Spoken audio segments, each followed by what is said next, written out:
పోయిన పెద్ద మనిషి పోలేదు. వాళ్ళు హిందీలో చెప్పుకుంటారు, నాకు అర్థమై ఉండదు. వీళ్ళు సంప్రదించిన బియ్యము వీళ్ళని సంప్రదించే వీళ్ళు చెప్పిన టార్గెట్ ఏది, వీళ్ళని సంప్రదించే పెడతారు వెబ్సైట్ టార్గెట్. వాళ్ళు రాసుకుంటారు ఇంత వస్తుంది తెలంగాణకి వెళ్ళని. అందులోకెళ్ళి 35 లక్షల టన్నులు ఇవ్వలే. మీరు ఇంకా ఎందుకు ఆగమవుతుర్రు? కాంగ్రెస్ ప్రభుత్వంలో ఉన్నోళ్ళు నాకు తెలిసిన కొద్దో గొప్ప చరిత్ర బట్టి చెప్తున్నా, 2014లో కేసీఆర్కి ప్రజలు సర్ప్లస్ స్టేట్ని ఇచ్చారు. దాన్ని ఈ మధ్య మీ వార్తలలో చూస్తున్నది 7 నుంచి 8 లక్షల కోట్ల అప్పుల పాలు చేసిండు కేసీఆర్. అది తెలిసి ఉండంగా రేవంత్ ఇంప్లిమెంట్ చెయ్యలేని ప్రామిసులు చేసిండు, ప్రజల్ని మోసం చేసిండు, కాంగ్రెస్ గెలిచింది. కాంగ్రెస్ గెలిచింది కూడా ఏంది నేరుగా 60 సీట్లు రావాలి, 63, 64 వచ్చినట్టు ఇన్ని వాగ్దానాలు చేసినాక ఇవాళ ఈయన ఇంప్లిమెంట్ చెయ్యలేక కేసీఆర్ అప్పులు చేసిపోయిండు అని చెప్తున్నాడు. అబద్ధాలు, మోసాలు, ప్రజల్ని మభ్యపెట్టడము ఈ 2 పార్టీలకు అలవాటైపోయింది. వాడేమో కాళేశ్వరం కడితే అది కూలిపోయేటట్టు కట్టిండు వాడు. ఇప్పుడు అంటాడు నాకు 3 నెలలు సమయం ఇస్తే నేను నింపి చూపిస్తా అంటాడు. ఈయననేమో రాగానే అని బొక్కలేయకుండా 1 సంవత్సరంన్నర భయపెట్టించి ఆ కమిషన్ ఈ కమిషన్ అనుకుంటా రిపోర్ట్ ఇచ్చి అందులో అవకతవకలు ఉన్నాయి, కరప్షన్ ఉన్నది, క్వాలిటీ లేదని రిపోర్ట్ వచ్చినాక వాడిని బొక్కలేయకుండా అప్పుడు పైసలు తీసుకొని సిబిఐకి ఇచ్చాడు. ఈయననేమో నువ్వు చెప్పినట్టు నేను నీళ్ళు నింపితే అది కూలిపోతే ఎట్లా అని ఈయన పంచాయతీ. వాడు దొంగ, ఈడు గజ దొంగ. ఇప్పుడు ఎవరు మీరు అందరూ అవగాహన ఉన్నోళ్ళు కదా అంతా, అలా నీళ్ళు నింపే రిస్క్ తీసుకోవాలన్నా తీసుకోవద్దా?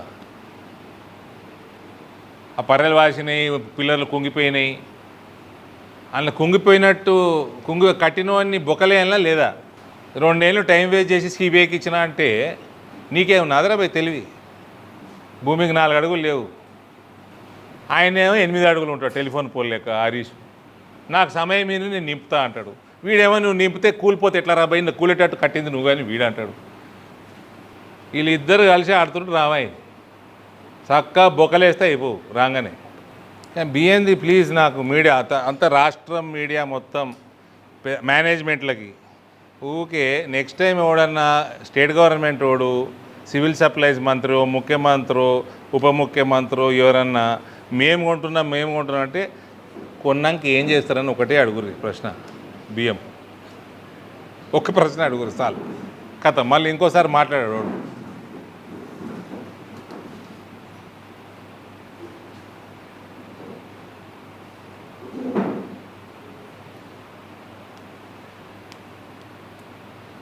యాజమాన్యాలు రిపోర్టర్లు ఫ్రీగా వదిలింది.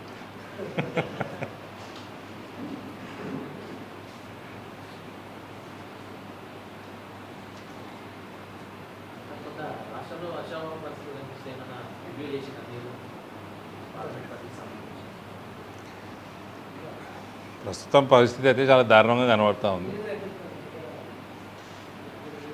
నాకు కేంద్రీయ విద్యాలయం నుంచి రిప్రజెంటేషన్లు వచ్చినాయి, వాళ్ళ ప్రిన్సిపల్ వాళ్ళందరూ వచ్చారు. అక్కడ స్కూళ్ళల్లో కూడా మంచినీళ్ళు సరిగ్గా సప్లై చేయని పరిస్థితి ఉంది.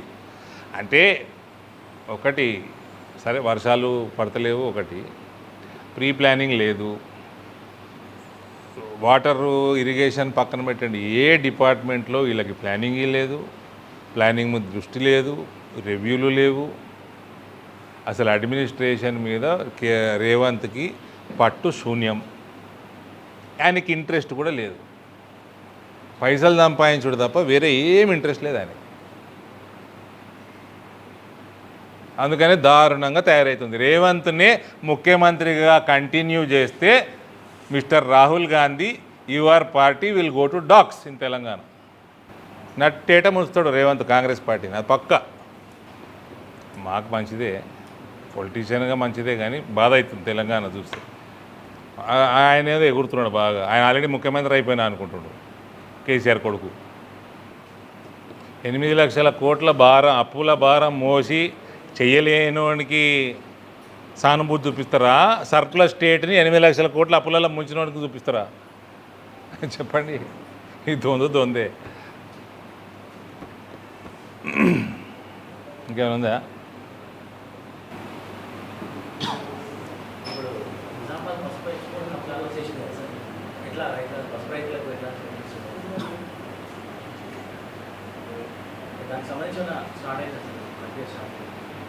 ఎక్స్పోర్ట్స్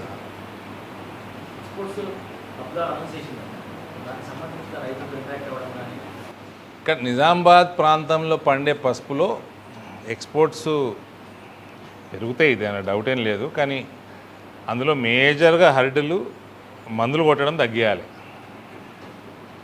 ఆర్గానిక్ సర్టిఫికేషన్ వైపు, నేను పూర్తి ఆర్గానిక్ అంటలేను, ఆర్గానిక్ సర్టిఫికేషన్ వైపు రైతులు అవగాహన తెచ్చుకొని ఆ రకంగా పండిస్తే చాలా బెనిఫిట్ ఉంది. ఇక్కడ ఇవాళ ఓపెన్ చేసిన గూడ్ షెడ్ ద్వారా చేంబర్ ఆఫ్ కామర్స్ వాళ్ళు దాని మీద దృష్టి పెట్టాలా.